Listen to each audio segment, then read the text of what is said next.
Yes, amazing. Everybody be scared. This is In the Woods by Scotty Milder.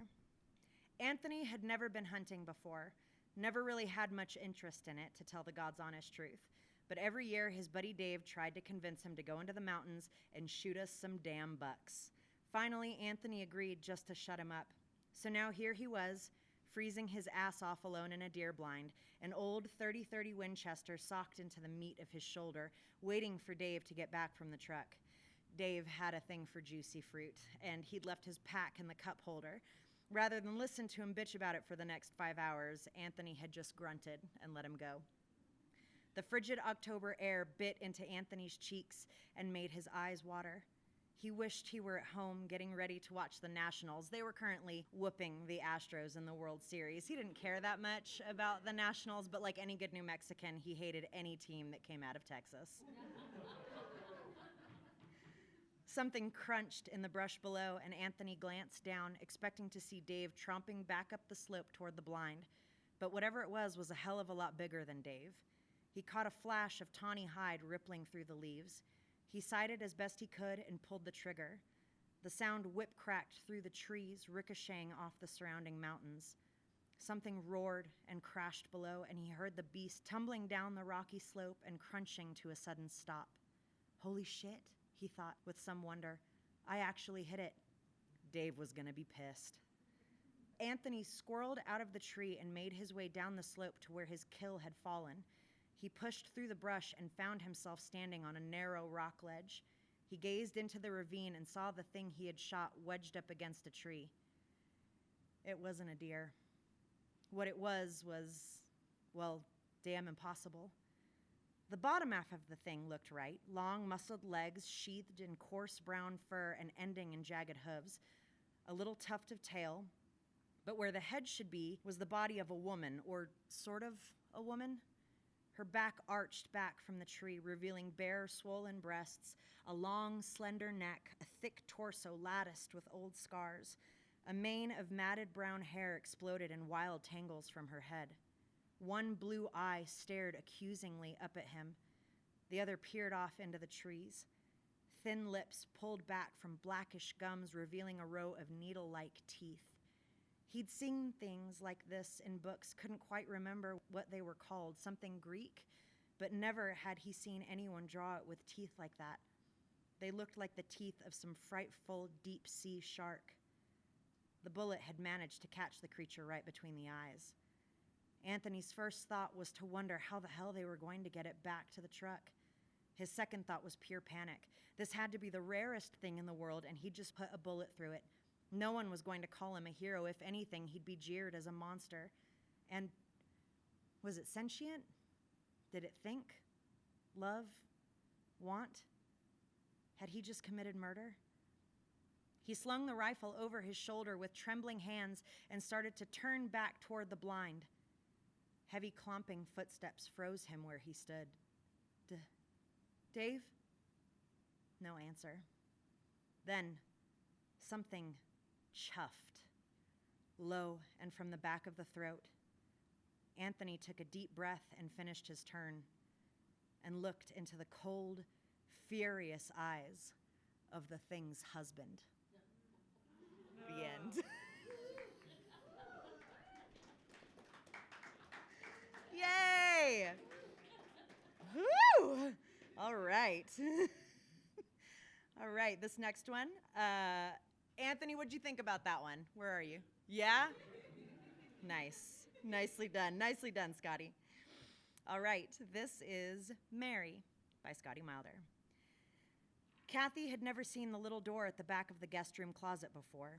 Her daughter and granddaughter were on their way down from Denver, and Kathy was pulling out the spare comforter, carefully folded up in a vacuum-sealed bag, when she noticed it. The door was about 3 feet tall and maybe 2 feet wide, with a little latch that hooked into a brass loop. It was painted the same dusty brown as the rest of the closet, which she supposed was why she'd never noticed it before. A strange, almost whimsical symbol was carved into the wood. Curious, she flipped the latch and pulled it open.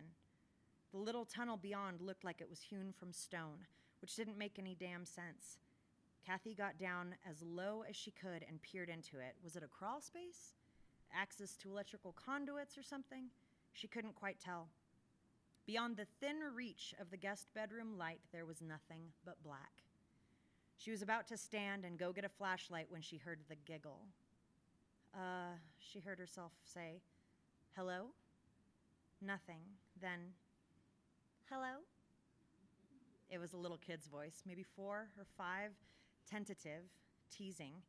Kathy got down on her hands and knees, craned her neck, and tried to look into the tunnel as far as she could. Still nothing but thick, sooty darkness. "Hello?" she called again. "Who is that? How'd you get in there?" Another giggle. Playful. It reminded her of her granddaughter when they were outside playing hide and seek. "Can you tell me your name?" Kathy said. "Mary," the voice said, the last syllable lifting the name into a question. "How'd you get in there, Mary?" The voice said. "Through the door?" "I know, but how'd you get into my house?" "Who are you?" Mary asked. "I'm Kathy. I live here.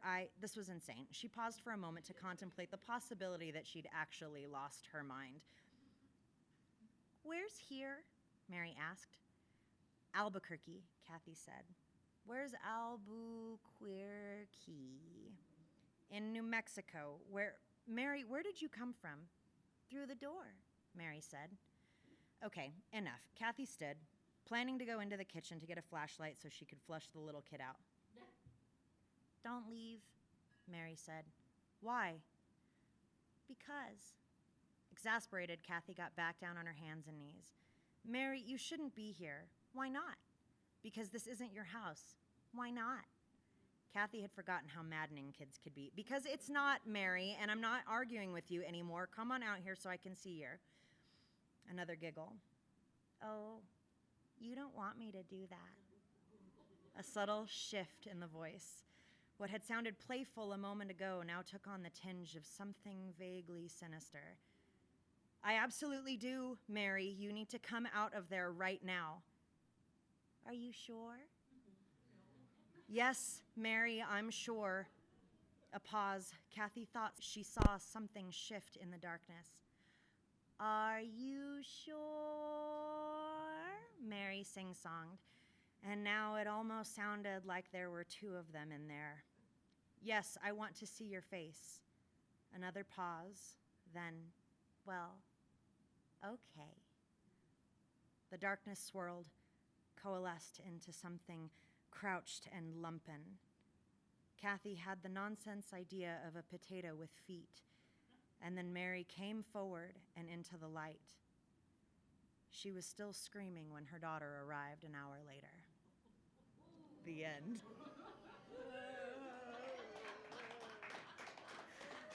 Oh, that was some creepy ass shit! Woo!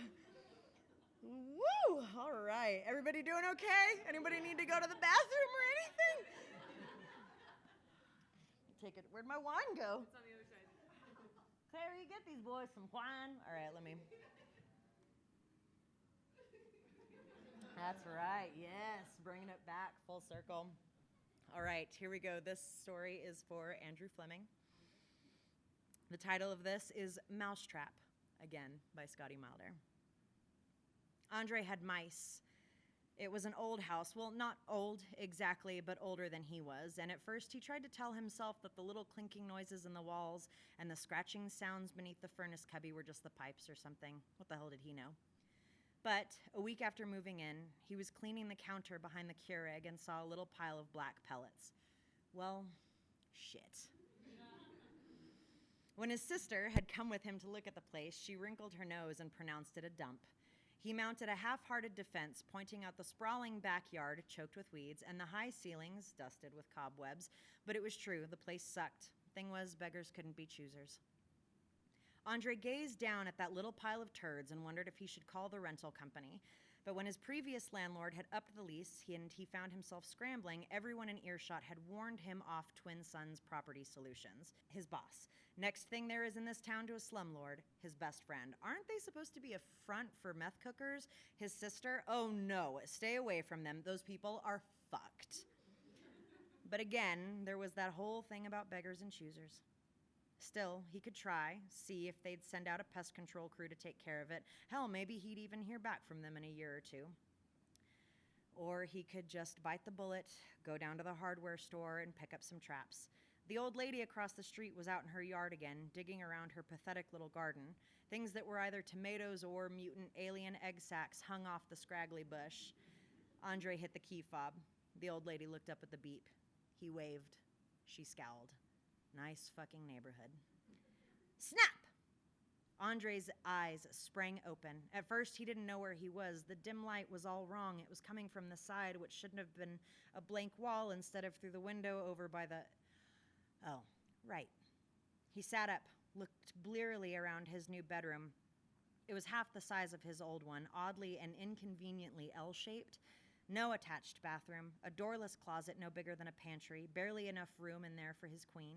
Puke-colored light from a street lamp trickled through a cracked, schmutz-stained window.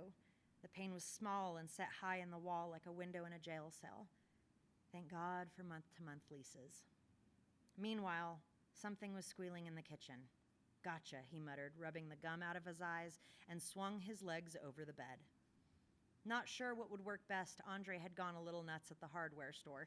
2 packs of glue traps, 3 no-kill traps, some standard snap traps, and a fancy electronic thingamajig that he suspected was wildly overpriced, but which had enticed him with the hardcore language on the box. 100% kill rate, no touch, no C-corpse disposal. Use pliers to open the kill chamber. If he was starting a death metal band, he was pretty sure he'd call it Open the Kill Chamber.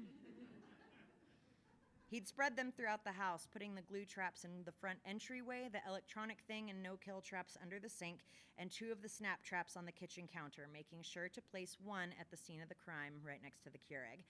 At least one of them had to do the job. As it turned out, it was the one by the Keurig. The mouse wasn't dead. He could still hear it thumping across the counter, its little legs scrabbling for purchase. Great. He was going to have to find something to smash it and put it out of its misery. Yawning, he hit the kitchen light and turned. The yawn died in his throat. His eyes couldn't quite resolve exactly what he was seeing. The thing in the trap was the size of a mouse, but mice, as far as he knew, had fur.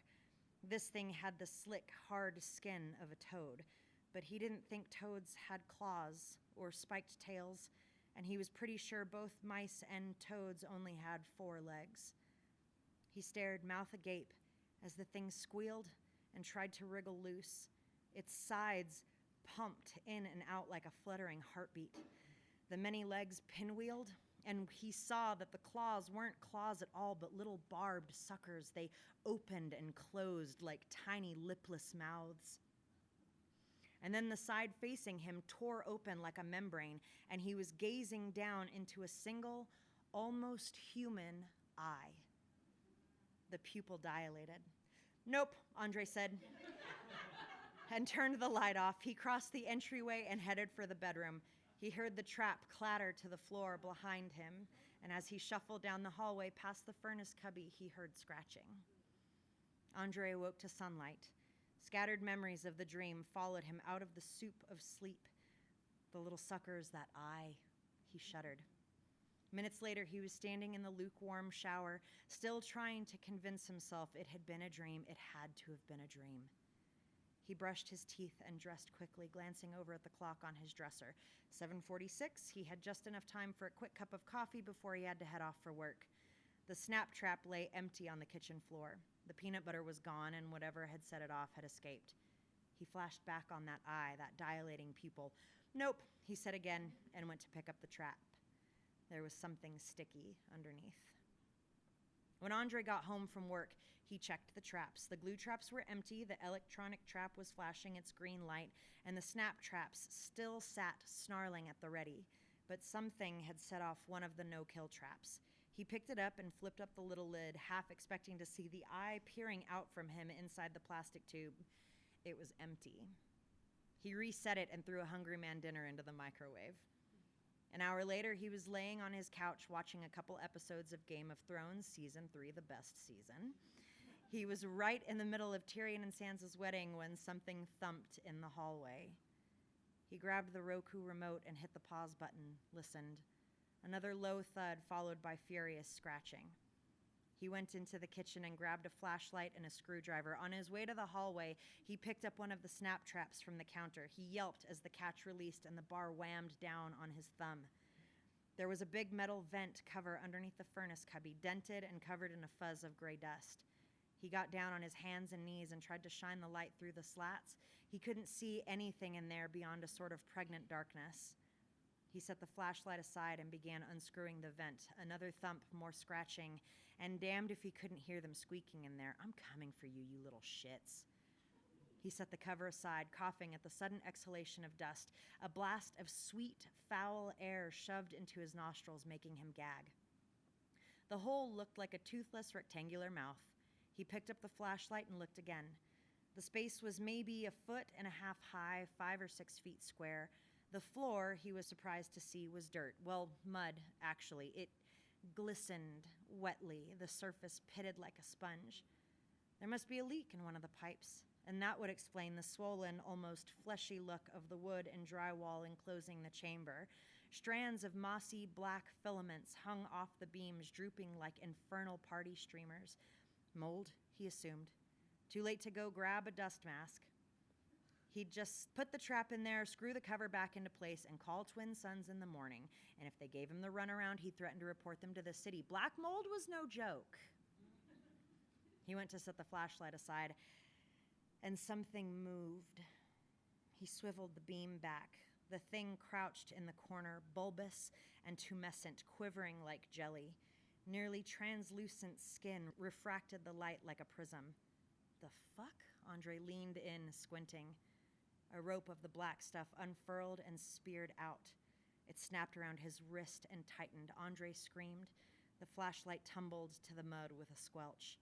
The thing yanked, driving Andre face first into the cubby door. He felt his nose crack. Hot blood spurted from it. Entire galaxies exploded in his corneas. The ropey thing yanked again, nearly wrenching his arm out of its socket. Andre fell to his stomach. It pulled a third time, and now his head and right shoulder were inside the hole.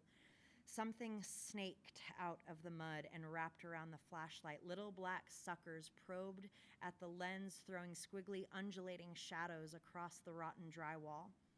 The quivering thing in the corner emitted a little squealing sigh. The flesh blistered open, and Andre found himself gazing into another eye. He planted his free hand on the cubby door and tried to push back with all of his strength. The black rope gave a little, then tightened and jerked again. The pupil dilated, iris opened. A bony proboscis emerged through a ring of dagger teeth. "No!" Andre shouted. The proboscis seemed to sniff the air, the dripping, star-shaped tip flaring like a nostril. It swiveled toward him and jabbed forward. Mrs. O'Meara knelt in the dirt with a pruning shear and cut the mottled green fruit from the bush.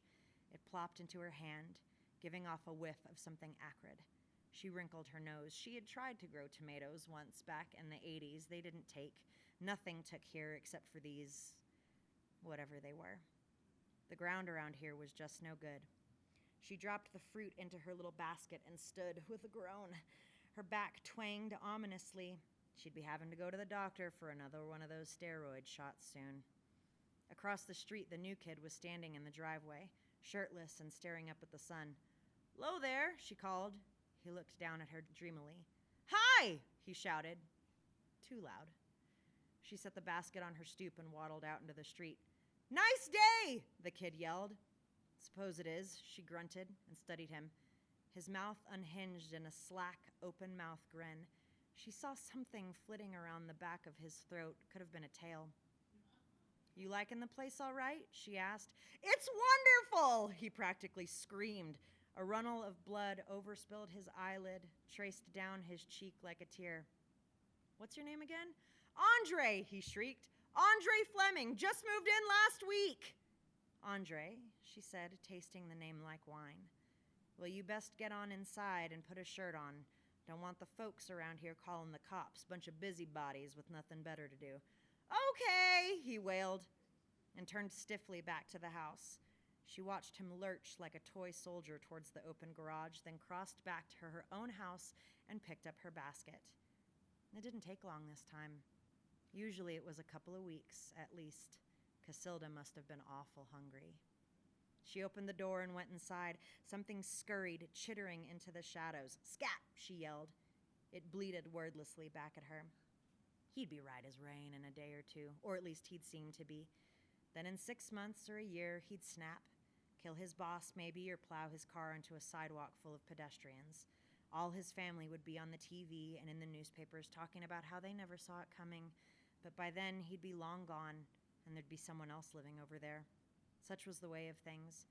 The folks at Twin Suns made sure of it. She shuffled into the hallway, the basket looped over her arm. The house was an exact mirror of the one across the street. She tottered down to her knees and peered into the hole beneath the furnace. "All right, baby." Din din. A happy, expectant squeak. She tossed the fruit into the darkness. From inside, the sound of many mouths chewing. The end.